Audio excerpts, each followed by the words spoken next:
নমস্কাৰ বন্ধুসকল, আকৌ এবাৰ আপোনালোক সকলোকে স্বাগতম জনাইছোঁ মোৰ ইউটিউব চেনেল আৰকে চাৰ্কি ক্লাছলৈ। তো বন্ধুসকল, ADRE 2.0 কাৰণে গ্ৰেড 3ৰ বাবে দুটা নটিচ আহিছে, অতি গুৰুত্বপূৰ্ণ নটিচ।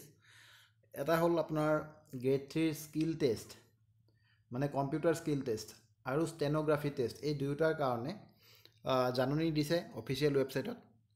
আৰু অফিচিয়েল জাননী আহি গৈছে, অফিচিয়েল নটিফিকেশ্যন আহি গৈছে। গতিকে আমি সেই অফিচিয়েল নটিফিকেশ্যনত কি লিখিছে চাওঁ আহক।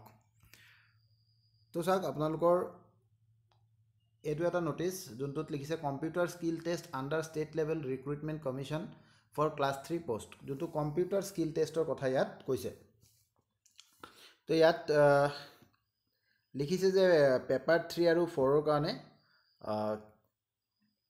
কি হ'ব আপোনাৰ কম্পিউটাৰ টেষ্ট কেটাগৰী 1, 2, 3 তিনিটা কেটাগৰীত ভাগ কৰিছে আৰু 25 মাৰ্কছৰ ইয়াত লিখি দিছে 25 মাৰ্কছৰ স্কিল টেষ্ট হ'ব, কম্পিউটাৰ টেষ্ট হ'ব।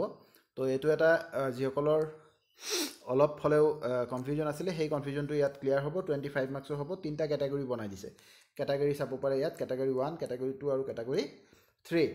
আৰু কেতিয়া হ'ব এইটো চাওক, 2nd, 3rd, 4th, 5th July, তাৰমানে 2, 3, 4, 5 জুলাই, জুলাই মাহৰ 2, 3, 4 আৰু 5 তাৰিখে গুৱাহাটীত হ'ব। ঠিক আছে, গুৱাহাটীত হ'ব বুলি কৈ দিছে। তো কেটাগৰী 1 কোন কোন হয়? Candidate provisionally qualified for the post having minimum qualification of HSSLC and HSSLC in science, তাৰমানে HS হায়াৰ ছেকেণ্ডেৰী যিসকলৰ আছিলে, হায়াৰ ছেকেণ্ডেৰী বা হায়াৰ ছেকেণ্ডেৰী ছায়েন্স, এই দুয়োটাৰ কাৰণে HS বা HS ছায়েন্সৰ কাৰণে কেটাগৰী 1 বুলি কৈছে।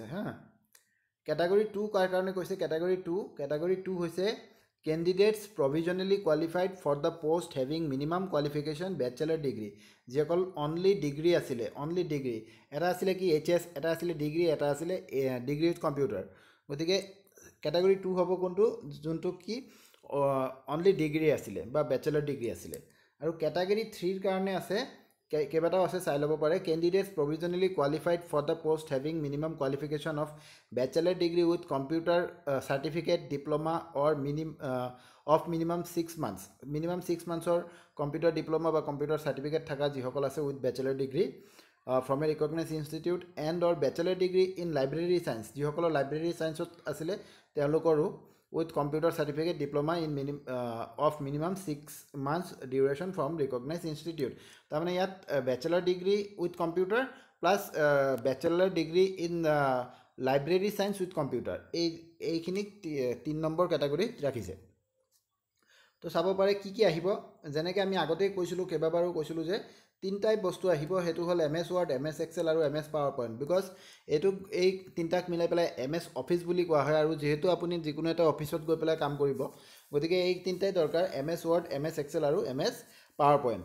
তো কেটাগৰী 1টো আটাইতকৈ ইজি হ'ব। তাত চাওক MS Wordত কি কি আহিব? ডকুমেণ্ট ক্ৰিয়েশ্যন, এটা ডকুমেণ্ট আপুনি বনাব লাগিব, একো নাই, আপুনি ডকুমেণ্ট ক্ৰিয়েশ্যনটো একদম ইজি।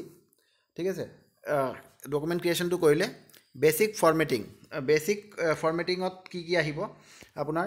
যেনেকৈ আপোনাক পেৰাগ্ৰাফ এটা যদি লিখিব দিয়ে, পেৰাগ্ৰাফটো আপুনি কেনেকৈ ষ্টাৰ্ট কৰিব, কেনেকৈ শেষ কৰিব, বা আমাৰ যোনটো লিখিব দিয়ে তাত ক'ত ফুল ষ্টপ ক'ত হ'ব, ক'ত আমি কেপিটেল লেটাৰ লিখিম, ক'ত স্মল লেটাৰ লিখিম, বা কোনখিনি বল্ড কৰি দিব লাগে, আণ্ডাৰলাইন কৰি দিব, সেইখিনি বেচিক ফৰ্মেটিং। আৰু এডিটিং, এলাইনমেণ্ট এণ্ড প্ৰিণ্টিং, এইখিনি একদম বেচিক কাম। এইখিনি যিকোনো এজনে যদি কম্পিউটাৰটো লৈ পেলাই MS Wordটো খোলে নিজে কৰিব পাৰিব। তাৰপিছত আছে MS Excel। MS Excelৰ কেটাগৰী 1ত চাই লওক, basic functionalities of Excel, basic formulae, alignment and printing, এই একেই কথা। বেচিক ফৰ্মুলা কেইটামান আপোনালোকক দিব, যেনেকৈ ছামেশ্যন কৰিব দিব পাৰে, পাৰ্চেণ্টেজ উলিয়াব দিব পাৰে, এইবিলাক দিব পাৰে। বেচিক ফৰ্মুলা, বেচিক ফাংচনেলিটিজ, এইখিনি আপোনালোকক দিব। আৰু MS PowerPoint, যদি আপোনালোকে কম্পিউটাৰ কোৰ্চ কিছুমানে হয়তো অলপ চলপ কম্পিউটাৰ জানেই, নাজানাসকলেও অলপ যদি ঘৰত প্ৰেক্টিছ কৰে তেন্তে আপোনালোকে নিশ্চয় পাৰিব। আৰু নোৱাৰাখিনি ইউটিউব আছে, ইউটিউবত আপোনালোকে চাই লওক। ইউটিউবত আপোনালোকে চাব যে এক্সেলৰ বহুত ক্লাছেছ আপোনালোকে পাই যাব, বা MS Word, MS PowerPointৰ ওপৰত ক্লাছেছ পাই যাব। তো মই ভাবোঁ যে আপোনালোকে এইটোৰ কাৰণে পেইড কোৰ্চ লৈ কোনো লাভ নাই, পেইড কোৰ্চ ল'ব নালাগে। আপোনালোকে ইউটিউবত ফ্ৰীতে ইমান পাই যাব কেনেকৈ ষ্টাডি কৰিব লাগে, তাত আপোনালোকে নিশ্চয় চাওক। খালি কিন্তু প্ৰেক্টিচ দৰকাৰী। আপোনালোকে এইকেইদিন যাৰ যাৰ কম্পিউটাৰ ঘৰত আছে নিজৰ ঘৰত প্ৰেক্টিচ কৰক, কিন্তু যাৰ যাৰ কম্পিউটাৰ নাই আপোনালোকে কম্পিউটাৰ চেণ্টাৰত গৈ হ'লেও মানে প্ৰতি ঘণ্টাই যদি তেওঁলোকে কিবা এটা ফিজ ল'ব চাগে, 20 টকা 10 টকা 50 টকা যিয়ে নলওক। আগত আমি যেতিয়া কৰিছিলোঁ তেতিয়া 1 ঘণ্টাত 20 টকা বা 10 টকা তেনেকুৱা ৰেট আছিলে, এতিয়া নাজানো মই কেনেকুৱা ৰেট লয়। কিন্তু আপোনালোকে সেইখিনি অলপ কষ্ট কৰি লওক, কাৰণ কি প্ৰেক্টিচটো লাগিব। আপুনি যিমানেই থিয়ৰিটিকেল নলেজ আপোনাৰ থাকক বা আপুনি এনেই ইউটিউবত ভিডিঅ'ত চালে, যদি আপুনি সেই বস্তুটো প্ৰেক্টিকেলি নকৰে তেন্তে আপুনি কিন্তু পৰীক্ষাত গৈ পেলাই অলপ অসুবিধাত পৰিব। তো ইয়াত MS পাৱাৰ পইণ্টটো চাওক। MS পাৱাৰ পইণ্টৰ কাৰণে কৈছে যে document creation, basic formatting, alignment, printing, এই একেইখিনি আৰু। এলাইনমেণ্টটো জানেনে? এলাইনমেণ্টটো যে কি হয়, মানে আমি হয়তো লেফ্ট এলাইন কৰিব পাৰোঁ। ধৰি লওক এইটো এটা আপুনি পেৰাগ্ৰাফ লিখিছে ইয়াত, তো এই লিখাখিনি আপুনি এই লেফ্ট ছাইডৰ পৰা আৰম্ভ কৰি লিখিব পাৰে, এইটোক লেফ্ট এলাইনমেণ্ট কয়। বা আপুনি যদি ৰাইট ছাইডৰ পৰা এলাইনমেণ্ট কৰে এইটোক ৰাইট এলাইনমেণ্ট কয়। আৰু এটা আছে যোনটোক আমি চেণ্টাৰ এলাইনমেণ্ট বা মাজত ৰাখোঁ। তো সেইটো এলাইনমেণ্টখিনি, বেছিক এলাইনমেণ্টখিনি কৰিব লাগিব। মানে কেটেগৰী 1ৰ কাৰণে খুব এটা টান নহয়। তাৰপিছত চাওঁ কেটেগৰী 2। কেটেগৰী 2ৰ কাৰণে কি কি আছে? ডকুমেণ্ট ক্ৰিয়েশ্যন, ৱৰ্ডত formatting document, table creation, editing, alignment, printing.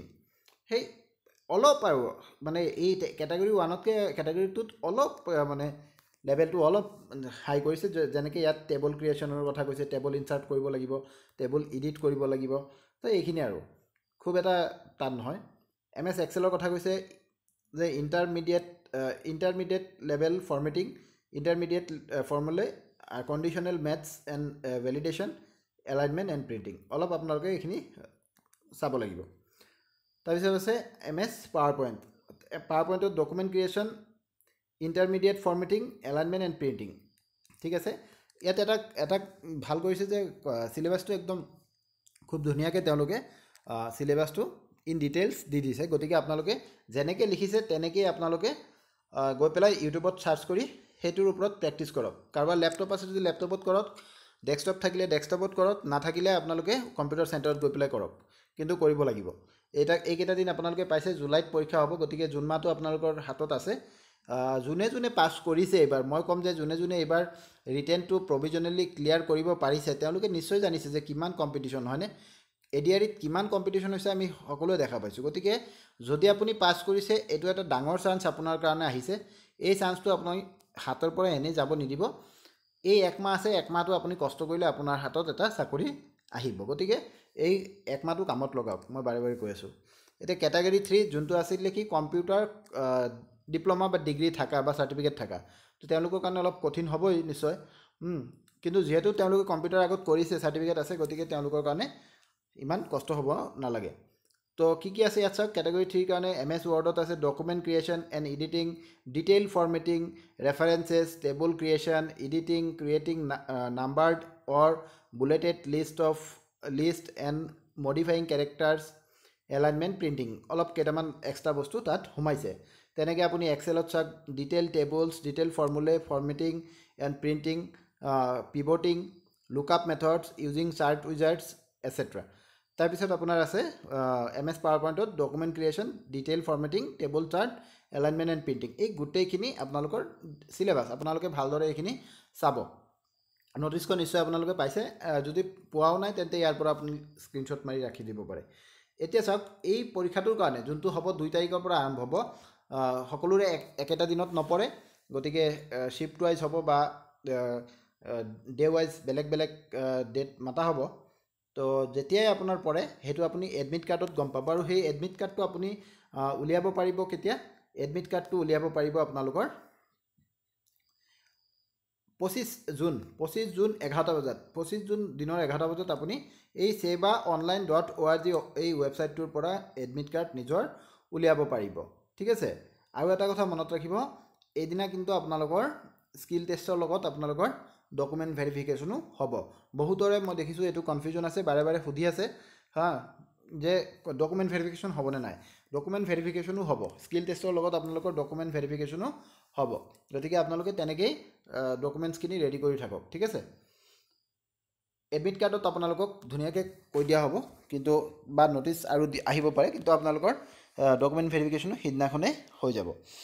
এতিয়া আৰু এটা নটিচ আহিছে আজিৰ ডেটতে, এইটো হৈছে ষ্টেন'গ্ৰাফিৰ কাৰণে, ঠিক আছে। ষ্টেন'গ্ৰাফিৰ স্কিল টেষ্ট হ'ব। ষ্টেন'গ্ৰাফিৰ স্কিল টেষ্টটো সেইখিনি কথাই কৈছে যে আমাৰ এডভাৰটাইজমেণ্ট নম্বৰ দিছে, সেইবিলাক নালাগে বাৰু। কেতিয়া হ'ব চাই লওক, 17, 18, 19, 20 জুন, জুনৰ 17 তাৰিখৰ পৰা ষ্টেন'গ্ৰাফিৰ আপোনাৰ কি হ'ব, স্কিল টেষ্টটো হ'ব। আৰু ইয়াত ডিটেইলছখিনি দি দিছে, ঠিক আছে, কোনটোত কিমান টাইম হ'ব গোটেই ডিটেইলছখিনি দি দিছে। আৰু ইয়াৰো এডমিট কাৰ্ড কেতিয়া ওলাব বুলি কৈছে, ইয়াৰো এডমিট কাৰ্ড 8 জুনত দিনৰ 11টা বজাত এই একেটা ৱেবছাইটত আপোনালোকে পাই যাব, seva.online.org আপোনালোকে নিজৰ এডমিট কাৰ্ড পাই যাব, ঠিক আছে। ইয়াত আপোনালোকে ডিটেইলছখিনি চাই ল'ব কি কি আছে ষ্টেন'গ্ৰাফিৰ কাৰণে। তো এইখিনি আছিলে আজি দুটা ইম্পৰ্টেণ্ট নটিচ আহিছে। আৰু ইয়াতো কিন্তু কৈছে যে ডকুমেণ্ট ষ্টেন'গ্ৰাফিৰ কাৰণেও কৈছে যে skill test and document verification, ইয়াত চাই লওক আপোনালোকে ডকুমেণ্ট ভেৰিফিকেশ্যন কথাটো লিখি দিছে। গতিকে ডকুমেণ্টছখিনি আপোনালোকে ধুনীয়াকৈ ৰেডি কৰক। ডকুমেণ্টছ কি লাগে সেইটো মই আগতো এটা ভিডিঅ' বনাই কৈছোঁ, আকৌ এবাৰ লাগিলে কৈ দিম, কিন্তু আপোনালোকে ডকুমেণ্টছখিনি ৰেডি কৰক। বেছিক ডকুমেণ্টছ আৰু আপোনাৰ যোনটো এডুকেশ্যনেল কোৱালিফিকেশ্যন যোনটো আপোনাৰ এপ্লিকেবল হয়, সেইখিনি এডুকেশ্যনেল কোৱালিফিকেশ্যনৰ মাৰ্কশ্বিট আৰু পাছ চাৰ্টিফিকেট।